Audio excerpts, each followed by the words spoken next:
Hello everyone, welcome back to अपनी अकेडमी। आज हम लोग क्लास 6 हिस्ट्री चैप्टर 3 पढ़ेंगे, इन दी अर्ली सिटीज़। इस चैप्टर में हम लोग हरप्पन सिटी एंड सिविलाइजेशन के बारे में पढ़ेंगे। The story of Harappa. 150 years ago, when railway lines were laid down for first time in Punjab, present day in Pakistan में भी आज के टाइम पे एक और पंजाब है other than India, they found high quality bricks that carried off thousands of bricks from the walls of old buildings, whereas some were destroyed to build railways. अब उस टाइम पे रेलवेज बन रहे थे, रेलवेज डेवलप हो रहे थे, तो लोगों ने देखा, जो इंजीनियर्स वहाँ पे बिल्ड करवा रहे थे रेलवेज़ को, तो उन्होंने देखा कि गुड क्वालिटी ब्रिक्स, तो उन लोगों ने क्या किया था, जितने भी बिल्डिंग्स थे या फिर कोई भी मॉन्यूमेंट्स थे, उनमें से उन थाउजेंड्स ऑफ ब्रिक्स या फिर पत्थरों को निकाल करके उन्होंने अपने रेलवे लाइन कंस्ट्रक्ट करने के लिए वो लोग लेके चले गए थे। Harappa city was the oldest city in the subcontinent, की बहुत ही ज़्यादा पुरानी सिटी थी। The cities were developed about 47 years एगो। हरप्पन सिटी का डेवलपमेंट पहले हो चुका था अराउंड 4700 years एगो। What was special about these cities?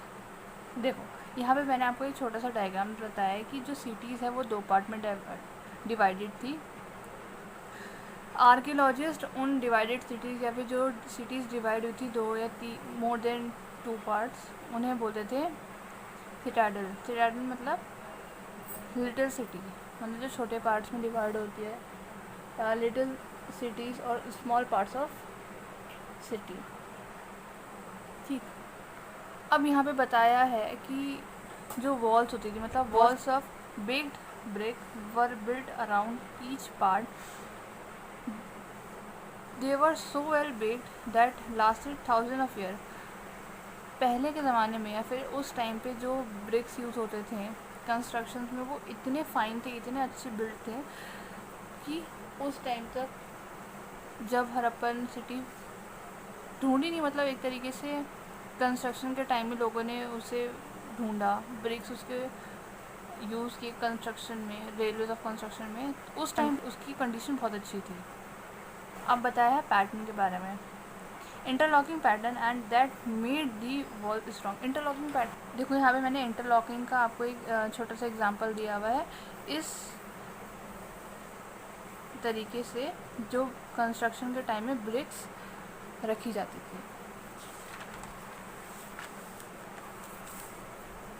Lined with BRICS.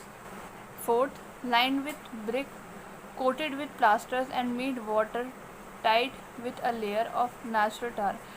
जब कंस्ट्रक्शन होता था तो ये चीज़ें होती थी, जैसे coated with plasters, waters tight with layer of natural टार।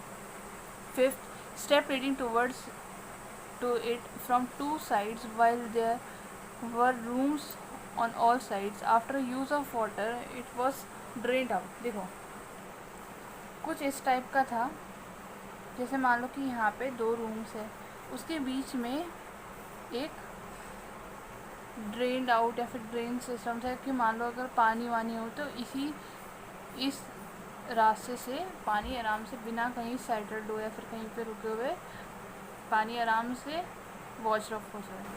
अब हम लोग पढ़ेंगे हाउसेस के बारे में। Houses, streets, drains. देखो, तब के ज़माने में भी जो हाउसेस होते थे या फिर वहाँ पे कंस्ट्रक्शंस होते, ड्रेन्स, सारी चीज़ें अवेलेबल थी जो आज के टाइम में भी है।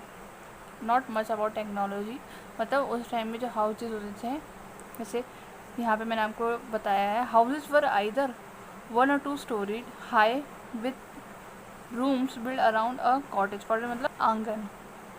Most have separate bathroom, some have wells to supply water. अब सोचो, उस टाइम पे भी लोगों के पास अच्छे खासे 2 या 1 स्टोरीड हाउसेस होते थे, जिसमें वहाँ पे उन पे आंगन भी होते थे। आंगन मतलब कॉर्टयार्ड भी होते थे, और 2 सेपरेट बाथरूम भी होते थे, और wells to supply water. Wells मतलब कि कुआं, पानी का कुआं। The cities have drain system installed. Drain have a gentle slope so that water could flow through it. जैसे मैंने यहाँ पे आपको हाउसेस के बारे में बताया। Inspection holes were build to clean them in intervals. Inspection holes मतलब कि अगर आप अपने घर के आसपास भी देखोगे, वहाँ पे छोटे छोटे जैसे सीवेज टाइप होता है जहाँ पे अक्सर साफ़ सफाई भी होती होगी, तो उस तरीके से जगह जगह पे इंस्पेक्शन होल बनाए थे। Life in the city. अब यहाँ पे हम लोग पढ़ेंगे कि उस टाइम पे लोगों की क्या क्या लाइफस्टाइल होती थी, क्या क्या लोग करते थे अपने लाइवलीहुड के लिए। People who plan for construction of special buildings were probably the rulers. उस टाइम पे कंस्ट्रक्शन जो भी होता था वो ऑर्डर्स होते थे रूलर्स के, बगैर उनके कंस्ट्रक्शन कहीं भी नहीं होता था। अब कंस्ट्रक्शन होता था, ऑब्वियस है कि वहाँ पे रॉ मटेरियल्स भी चाहिए होगा। ठीक, आप पढ़ते देखो रॉ मटेरियल्स कहाँ से आते थे। They use to send peoples distant lands to get metals, precious stones and other things. अब जो रूलर्स थे वो क्या करते थे, लोगों को जो वर्कर्स जो होते थे वो उनको दूर दूर जगह भेजते थे ताकि वो मेटल्स, प्रीशियस स्टोन, बहुत सारी जो रॉ मटेरियल्स हैं जो यूज़ होती हैं वो वहाँ से ला सकें। They kept expensive things such as gold, silver, ornaments. यहाँ पे बात हो रही है रूलर्स के बारे में कि उनके पास क्या क्या चीज़ें होती थी उस टाइम पे। स्क्राइब्स। अब स्क्राइब्स एक टर्म है जो हम लोग एक तरह की प्रोफेशनल बॉडी बोलो या तो people who knew to write their work involves copying manuscripts and other texts as well as historical records of novel, temple and cities that have not survived। देखो ये लोग क्या होते थे कि पुराने ज़माने में जिन्हें लिखना पढ़ना आता था उनका काम क्या होता था कि या तो ये मैन्यूस्क्रिप्ट्स कॉपी करते थे, नहीं तो पुराने ज़माने की जो किताबें होती थी मंदिरों के बारे में, सिटीज़ के बारे में जो कि नहीं प्रेजेंट थी, मतलब तब तक ज़िंदा नहीं थी या तब तक सरवाइव नहीं कर पाई, उनके बारे में, जैसे एक तरीके की पोएट टाइप या फिर राइटर टाइप मान लो, ये होते थे। ठीक, अब 5th point, men and women craftsmen used to make different or all kinds of things at home or in special workshop। उस टाइम पे जैसा हम लोग देखते हैं कि बहुत सारी ऐसी चीज़ें आज भी हम लोग देखते हैं कि कुछ होममेड चीज़ें हैं जैसे हमारी मम्मियाँ बना लेती कभी कभार, डेकोरेटिव सामान बनाना।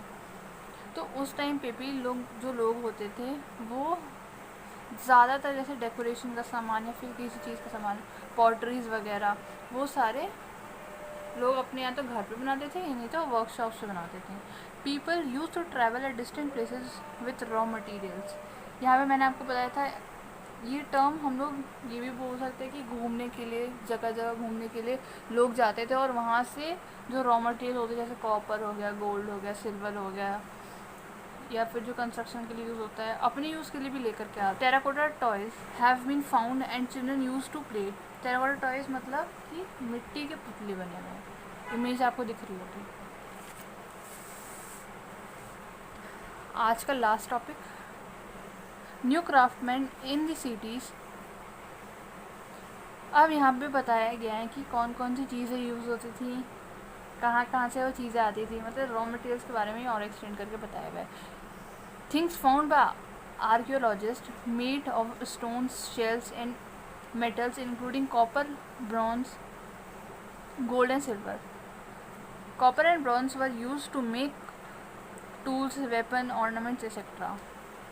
Gold and silver were used to make ornaments and vessels.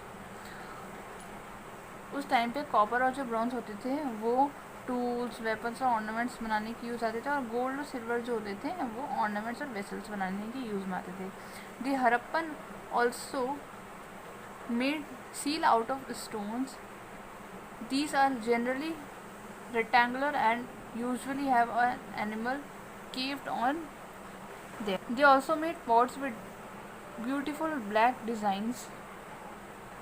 अब पहले भी हमने पढ़ रखा है कि चैप्टर 2 चैप्टर 1 में जो पॉटरी होती थी उनको डेकोरेट किया जाता था, सेम चीज़ यहाँ पे भी बता रखी है। Archaeologist have also found spindle whorls made of terracotta use to spin thread. अब यहाँ पे स्पिंडल वूल्स मतलब क्या होता है कि हैंड स्पिनिंग यार्न होता है, ठीक। वर्क ऑफ स्पेशलिस्ट, ये जो काम होता था स्पिन थ्रेड्स मतलब स्पिनिंग ऑफ यार्न, ये चीज़ स्पेशलिस्ट लोग करते थे। स्पेशलिस्ट मतलब इनका काम क्या होता था, कटिंग ऑफ स्टोन और पॉलिशिंग बीड्स, ठीक है। ये जो रिमेनिंग टॉपिक है वो मैं आपको नेक्स्ट वीडियो में बनाऊंगी। Till then be tuned and please like share and subscribe. Thank you.